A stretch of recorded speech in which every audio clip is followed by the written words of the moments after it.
Joining us now with stories trending around the world is been by Mutinhiri Ekpenyong.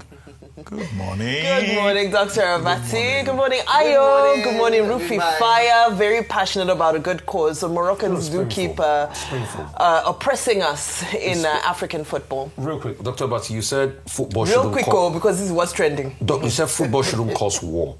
And we know it's a game of peace. But do you know? Well, two countries once fought war. El Salvador and Honduras because of football, because of qualifiers. Exactly. So that's why Morocco should be careful for what they have done. Yeah. But in any case, you know what is important. It's not the size of the punishment. It's the principle of it. And the fact that CAF is upholding the principle about proper conduct, fair play, and integrity. Yes, and accountability. All right, well, on that very sporty note, let's get straight into what's trending. Today, we kick off with the 2023 presidential candidate, Peter Obi, who took to the streets of Abuja from Abaji to Kwali, Zuba, Gwagwalada, and Amak in the lead up to the February 21st FCT local government elections to show support for the African Democratic Congress, ADC candidates in those constituencies. Walking through the streets of the various local government areas with his supporters, he engaged with citizens and listened to their concerns, as he declared that he is not scared and that he is in this election to change the lives of our children.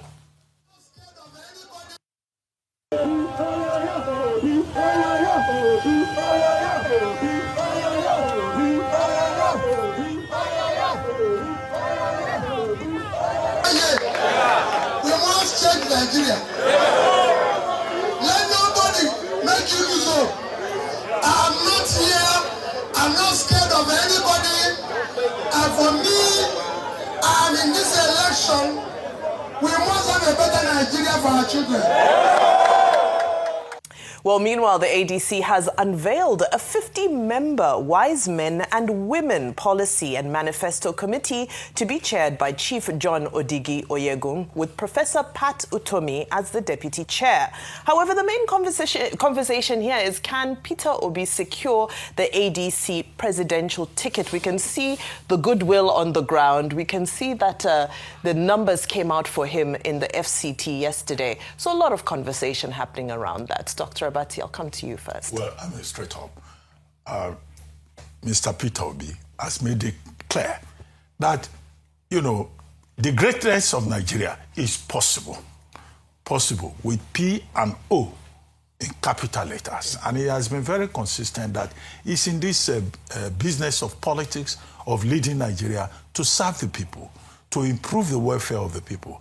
And he has every legitimate right to say so, whether it is in the south or it is on the streets of Abuja, FCT, where they are having elections, municipal elections there, you know, in the FCT. So what I do not agree with is some people saying they are in a position to dictate who should become the candidate when the primaries come up. He's in the ADC, and he has also made it clear that he's going to run to win, particularly at the primaries level.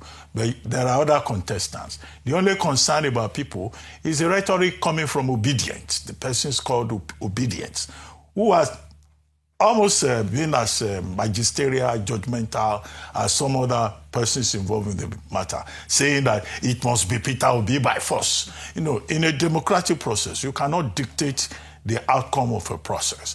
And I would just say, you know, the people in the ADC and also the members of the obedient movement should know that politics is also, you know, about respecting the rights of other people, you know, to make a free choice. Either within the party, we should have internal democracy, or in the general field where the rights of the people to choose should be respected.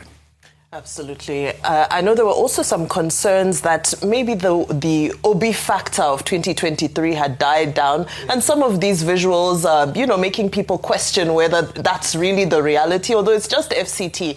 But that conversation is still happening there, whether the Obi factor can sweep through the same way it did in 2023. Ayo. All right. So let me just say that every single election from now till the main elections in 2027 is going to be important, critical, and a show of just how much political muscle and power that each individual or each candidate carries. And of course, the conversation has been around since the defection formally from the Labour Party to the ADCs, that can Peter Obi work the magic he did. Because whether we like it or not, the Labour Party was almost non-existent before he came with his obedience movement. We energized the party and actually came third according to INEC's release of results at the last presidential elections. That was a massive feat for anyone to achieve. And so the big question is that if he's able to achieve this, would the ADC look at the potential for their chances at winning or clinching that presidential slot during the elections of 2027 and put this into consideration with him getting the ticket?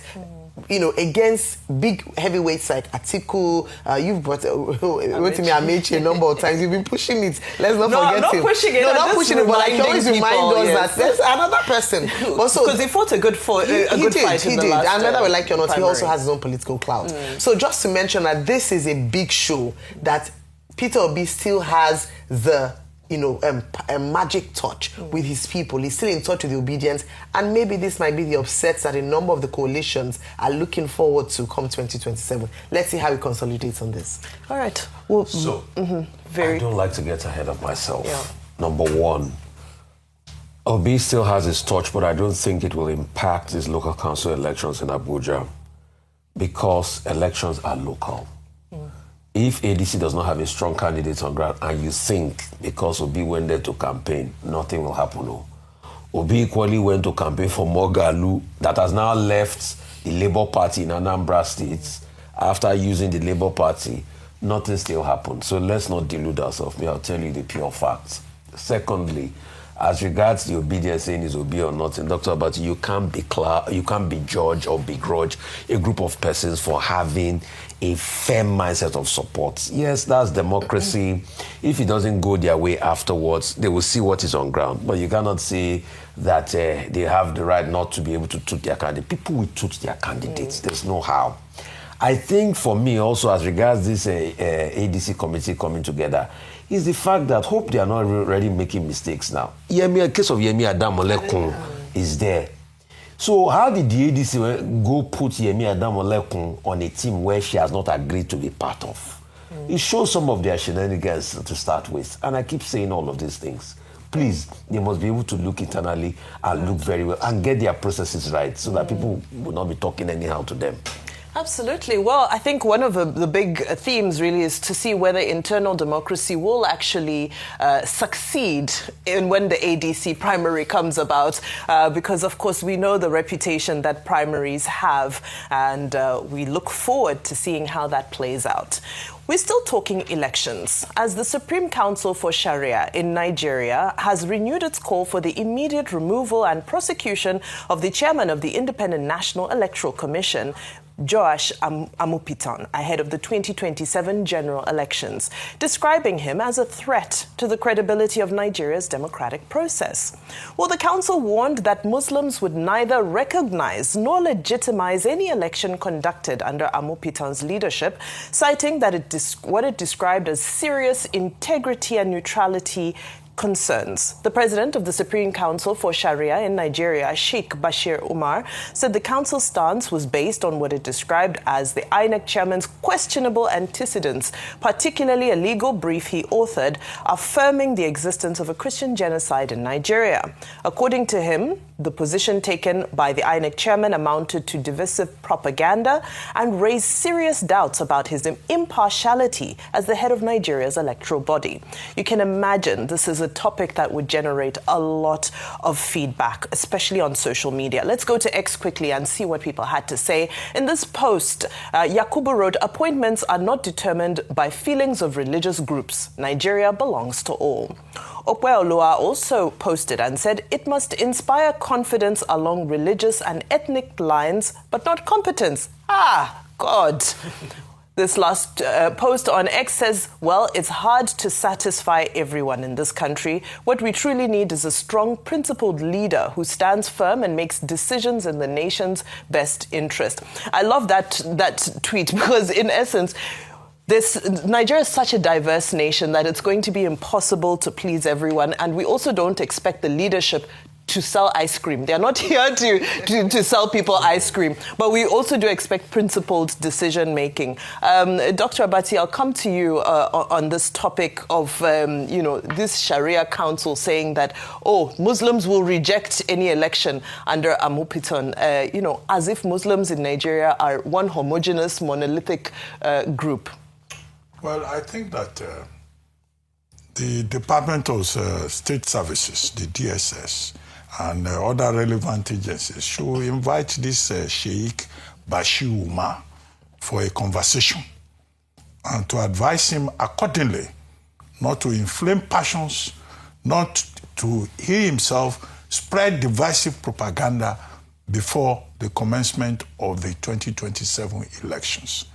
Interestingly enough, the Sheikh was talking about Nigeria's future, faith, leadership, and I think justice. Now, I cannot put that on the tripod of religious division and say that for religious reasons, or on the basis of antecedents, that he may not also be well apprised of, that the INEC chairman should be removed immediately. Otherwise, Muslims will not take part in the 2027 elections, or they will not accept the outcome of any results announced under the leadership of Professor Amupiton. No, that kind of rhetoric is dangerous for society, and that is why I think it should be called to order. Because as a sheikh, he occupies a position of importance. As president of the Sharia Council, he occupies a very important position, and there may be less knowledgeable people, who may be tempted to believe what he's saying and then act on the basis of his own affirmation from the high pedestal that he occupies. The second point is about Professor Amupiton. Now, the antecedent that he's referring to, Professor Amupiton was said to have written a legal brief, which is in circulation, where, he's alleged to have said, there is Christian genocide in Nigeria. I don't know what date this was, but nobody, I think, should capitalize on religious sentiments to say, because you are a Christian or because you are a Muslim, it's likely to affect the outcome. Section 10 of the Nigerian Constitution is very clear that there shall be no state religion. Nobody is given a major appointment in government in this country on the basis written of being a Christian or a Muslim. Now people talk about tickets, Muslim, Christian, Muslim. It's a conventional thing. It's a tool of convenience for politicians looking for what best serves their purpose. But Nigeria does not have such an official policy, whether it's at the presidential level or anywhere. It's just convenience, and it's not written anywhere in law. And people should say that.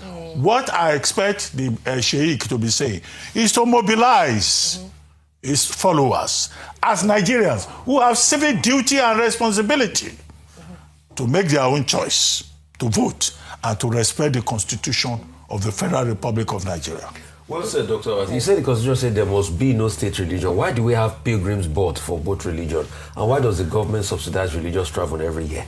Am I quoting the Constitution wrongly? It says there should be no state religion, I said federation, or any part thereof. Dr. Abati, yes, you stated it, but why do we now have pilgrims board and the government subsidize religious travel every year? We have often, and it's a correct position to take, that politicians should not use the divisive factors of religion and ethnicity for their own political purposes. Yes, exactly. And that's why I said, it's politicians who do this for purposes of convenience and political opportunism. But it should not be something that people in positions of leadership should be promoting or using to incite the public. Incitement to violence or hatred is a felony. Absolutely. Please tell Sheikh that. I'm sure he's gotten the message loud and clear. Very quickly, I just wanted to say that I think the point at which our politics and governance will be elevated in this nation is when we're able to remove religion and ethnicity from conversations. For too long, it's been used as a tool, whether for good or whether for bad. So maybe we need to come to a point whereby religious leaders who wield such huge influence on their followers are not allowed to make certain statements, especially if it's in the interest of national security. I say this because this was a pre-Ramadan lecture, and we know just how highly revered these religious leaders are, whether in the Christian community or the Muslim community. Therefore, they have a responsibility for the statements that they make, because it could potentially have unintended consequences. And so maybe, that's why there's always that argument around religion and politics, we need them definitely, and like Dr. Bati said, their influence could be better channeled to having their constituents get involved in the democratic process without directly influencing by making statements that are very, directly attacking people. Because at the end of the day, the Christian genocide conversation has been contextual, depending on which group has been speaking about it. Yes, the federal government has an official position, but different groups also have positions that they have shared, and so bringing that into context and using that as now, if we have the elections and people start protesting based on what INEC does, it can be traced back to the statements, and that's why with much power and influence comes great responsibility. Very well said, Ayo. Religion is something that should not be weaponized, especially as we're getting into this very heated period in the lead up to elections, where we know that it will be an intense campaign. So religion is not something that should be used as a weapon. Well, it's still campaign season, as Iyabo Obasanjo, daughter of former President Olusegun Obasanjo, has returned to active politics after almost 15 years and joined the ruling All Progressives Congress, APC, ahead of the 2027 general elections in Ogun State. Iyabo, who represented Ogun Central Senatorial District between 2007 and 2011, participated in the ongoing APC e-registration exercise, effectively sealing her membership of the ruling party. However, she joins a growing list of politicians' offspring who are expressing their interest in elected office. Son to the FCT Minister Nyesom Wike, Joaquin Wike, age 25, is said to be positioning himself for the House of Reps seat for Obio-Akpo constituency, where his father also started his career. Son to the Minister of Works, Dave Umahi, Osborne Umahi, age 27, is reported to have picked up his 30 million naira nomination form for the local government chairman position for Ohazora local government in Ebonyi State. Son to Atiku Abubakar, Abba Abubakar, age 47, made headlines when he officially registered as a member of the ruling APC recently, although he's yet to express interest in vying for office. And of course, the first son, Sheyi Tinubu, age 40, who's also the founder and patron of the City Boy movement and is widely tipped to be preparing to run for office in Lagos State.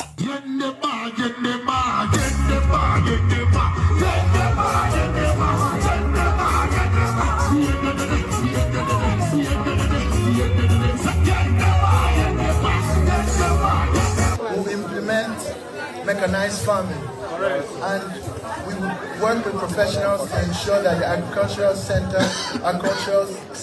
of the local government is properly equipped and developed. Today, this journey that we're on, by the grace of God, we are going to go very far. All what the people here, your leaders, have said today is true. And by the grace of God, God will help us to accomplish it. But they keep coming for me. They keep coming for my family. They keep coming for your father. They keep coming for Ashwaju, Bola, Ahmed, Tinubu, the greatest president in the history of Nigeria. The only president that has carried your people along from when he was governor to when he became president. The only president that considered youth as student loans. Well, it looks like the next generation of politics is being shaped right before our eyes, Rufai. Yes, it's the continuation of hegemonic privilege, and it happens in every society. And like you know, these are names of top politicians. One way or the other, they've put in their children. The President Obasanjo, somebody, Iyabo Obasanjo Bello served as a senator, at some point. No, that was Iyabo Obasanjo now, because then she was Iyabo Obasanjo Bello, if my memory serves me right. Senator, yeah. She was a senator then. So the list goes on. I think Ibori's daughter also serves in the House of Reps, El Rufai. The list goes on, And it's not going to end, except the people are determined to have a fair system that works for all. Name politics, even in the biggest economies like America, you have the Kennedys, you have the Bushes and all of that. Name politics gets a big leverage. But when you look at it, in this context in Nigeria, name politics in a country where people are struggling to pay kidnappers for ransom, in a country where 177 people have been kidnapped, nobody has been able to bring them home. We just report all of this. In a country that has largely failed the people. So when you ask them, why are they putting their children in there? It's just because they want their children to control the hegemony. And it's a control. Go back in history since 1960. Some families have started leading the country. They pass it on to other families. Every year, a new family gets into the hegemony. And it's just a matter of time. But all of this is at the expense of the poorest of the poor. So how do we change it? We need to have a balancing. I think somebody wrote a book. I think it's Walter Schneider or Schnedlin. He wrote a book. He called it The Great Leveler. When is Nigerian political structure and societal strata going to have a great leveler?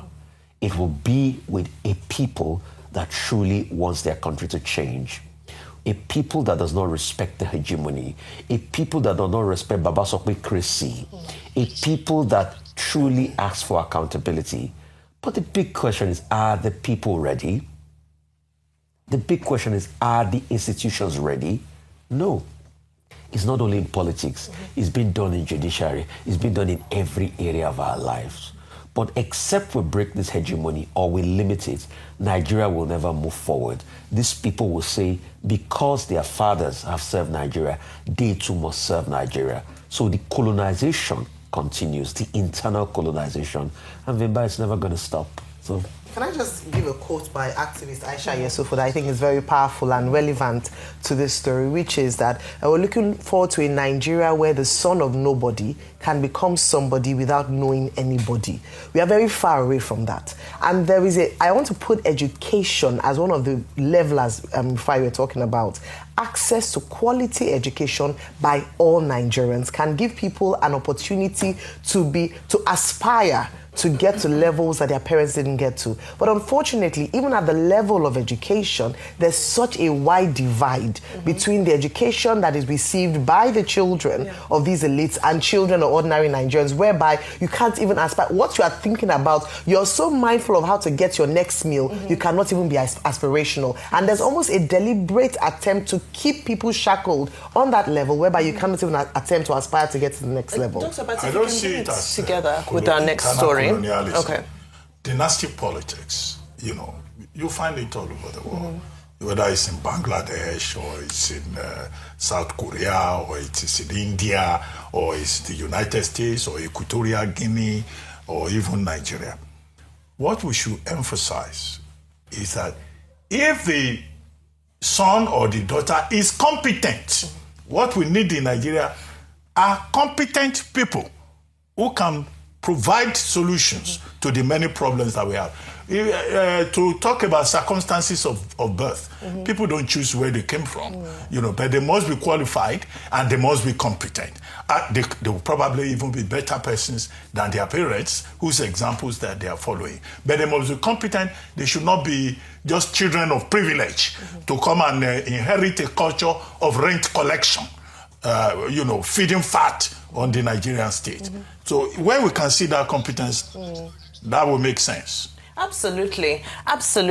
Now, I think where the concern comes is the divide between the haves and the have-nots and those who don't have access to even the funding required to access political office.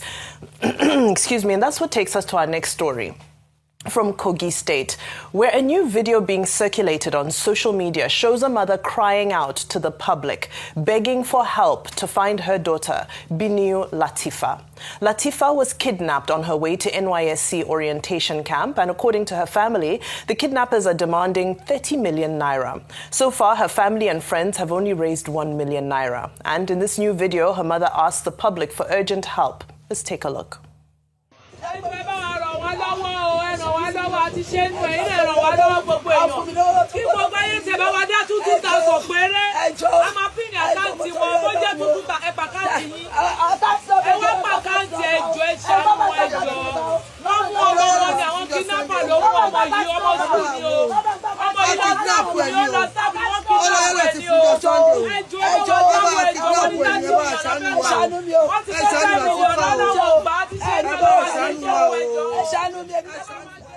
Well, Latifa is a mass communications graduate of Kwara State Polytechnic and an only child.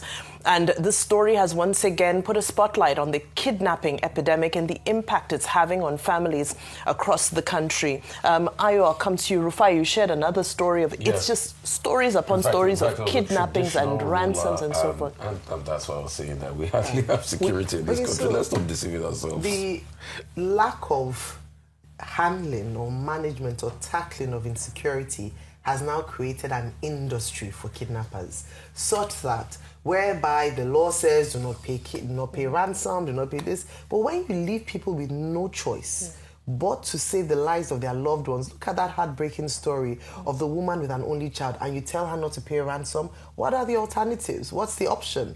If you're not going to pay ransom, will the security operatives guarantee the safe return of her child? No. And so what people are then left to do, or what they're left to resort to, is self-help. And this is what we've seen consistently. We resorted to self-help in the area of power in Nigeria. Everyone now has a generator, an inverter, alternative source of power. We resorted to self-help in repairing infrastructure provision, in roads. If you go to some estates, it's the people who come together to tar the roads leading to the estates. So we have now become a country of self-help, and we're getting used to this. So what we're calling on the government, and this should be a wake-up call, solve the insecurity challenges. Let us not create an industry out of it. We're joking that maybe they should start taxing kidnappers now, since they now have an industry where people are paying ransom to them, and this is an incentive for more people to get into a life of crime because it pays and there's no seeming consequence. The government has to do more.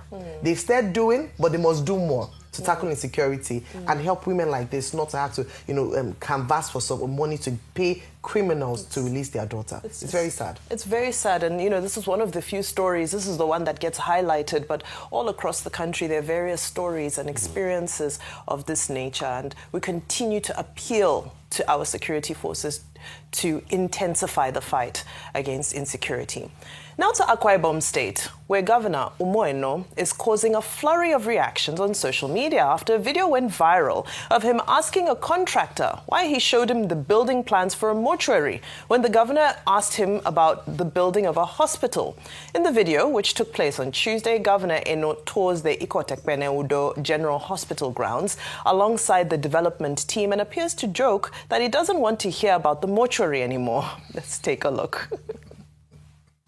Carriageway. Yeah, it doesn't work with me. There's no plans for me to use. Yes, bring that right. This is where we are right now. Now, we started with this. Where is it? This is where exactly here. Exactly here. We started with the gatehouse and the mortuary. Where's the gatehouse? Why do you start mortuary first? Why mortuary? I said build hospital, you go start with mortuary. Don't say that kind of a thing again. Don't show me mortuary. Well, this was one stop among others, with the governor also touring the Ikotekpene-Udo Bridge and the Oro Maritime Jetty, in which he said all of these projects belong to the people. But let's take a look at some reactions from social media. On X, Boomsy said, "Did no one in the government review the project plan? Where is the project oversight? Why is he shocked that they started the chapel and mortuary first?" Lastly, Ishola said, "Imagine awarding a major state hospital contract, and the contractor begins with the project with a mortuary. Not fencing, not foundation, not admin blocks, a mortuary. Hospitals are supposed to save lives. Mortuaries simply record the failures of that mission. So why start with the ending? Mr. Governor, this is a red flag. Withdraw the contract immediately. A project that starts with death cannot be trusted to protect life. Public infrastructure demands accountability. We deserve better. The state deserves better." I mean, people, the last post on X says Nigeria should be on Netflix. But I mean, truly, is it wrong to say let's start with life than with death, Doctor? It is a case of what we call morbid humor, macabre humor. It looks funny, it sounds funny, but it is, it has taken the governor of Akwa Ibom State, who is a master of frank talk, straight talk, to remind us that if we are building a hospital, that is supposed to be a hospital is from a hospice, right? You know, which is a place where you save people and all of that. Why will you go and start with a mortuary or start with a chapel? But if I may play the devil's advocate, some of these contractors, they know Nigeria very well. They may have heard that once upon a time, Nigerians were saying that Nigerian hospitals have become mortuaries. And then they'll say, well, this is a country where the hospitals are mortuaries. Let's start from there. They must also have heard the statement that Nigerians are very religious people and that there is a church or a mosque in every corner. So they were, if you were the contractor and you are a parachuter inside Nigeria, say, well, let us start with what is most important to the people.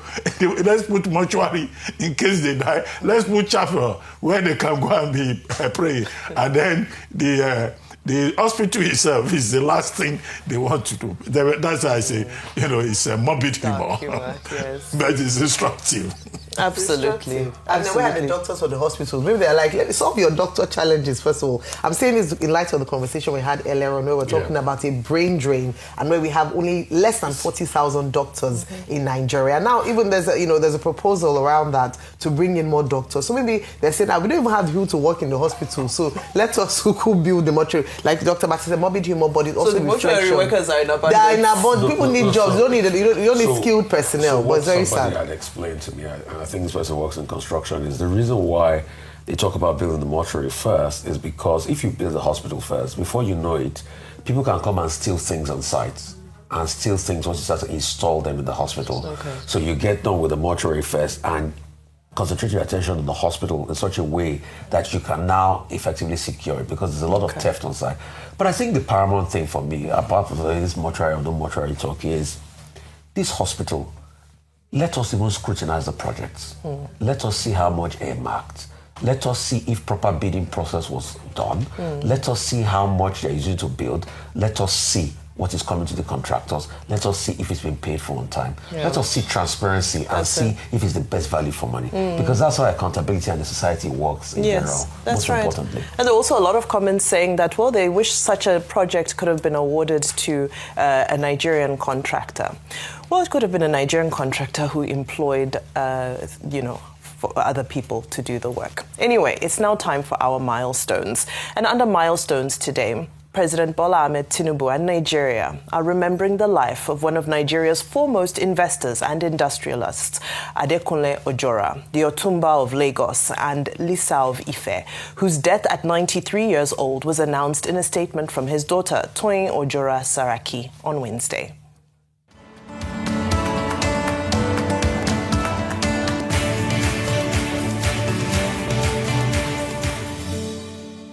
Born in 1932, Chief Ojora was known as a boardroom titan whose illustrious career spanned industries.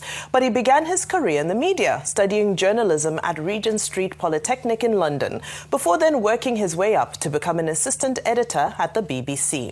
By 1955, he joined the Nigerian Broadcasting Corporation as a reporter and later transferred to Ibadan to work as an information officer with the regional premier. By 1961, he had pivoted to public relations, working as a PR manager for the United African Company before becoming an executive director 1 year later. He then took on the business world, investing in various firms across industries including oil and gas, food, insurance, real estate and finance within Nigeria and abroad. He emerged as one of the key figures to have shaped the development of industry in Nigeria, in turn impacting generations.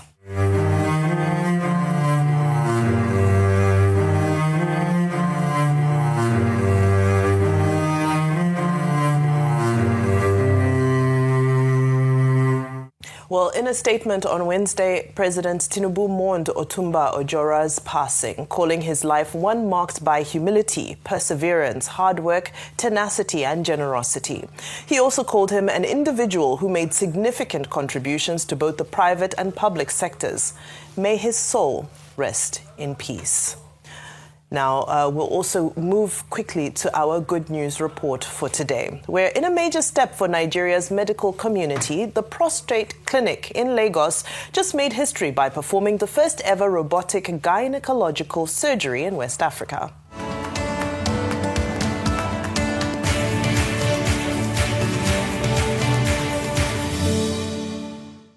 the procedure took place on Sunday as the facility marks its gradual transition from male-focused treatments to working with women as well. The medical doctor, Kingsley Ekweme, called the historic surgery representative of a commitment to innovation within Nigeria's medical landscape. The surgery was performed on a 30-year-old woman who had been dealing with discomfort due to an ovarian tumor. Dr. Ekweme said that recovery for this procedure is fast due to the precision of robotic surgery, which allows a medical team to remove affected tissue with minimal blood loss.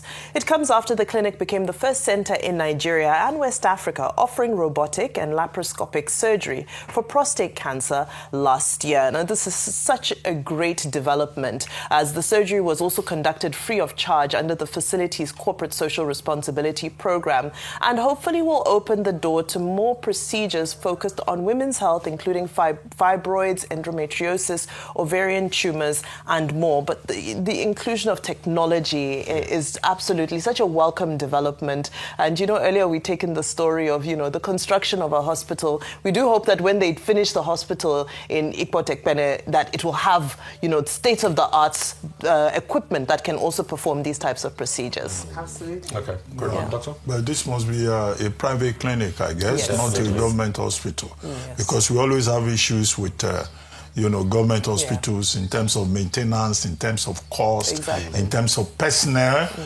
We build the hospitals first, we start looking for, health professionals. But, it's a good development. In the age of AI, Yes. there will be more involvement between medicine and technology. Absolutely, and good to see some of it happening here at home. Well, that's all we've got today on What's Trending. Thank you very much indeed. And that's a wrap on this edition of The Morning Show.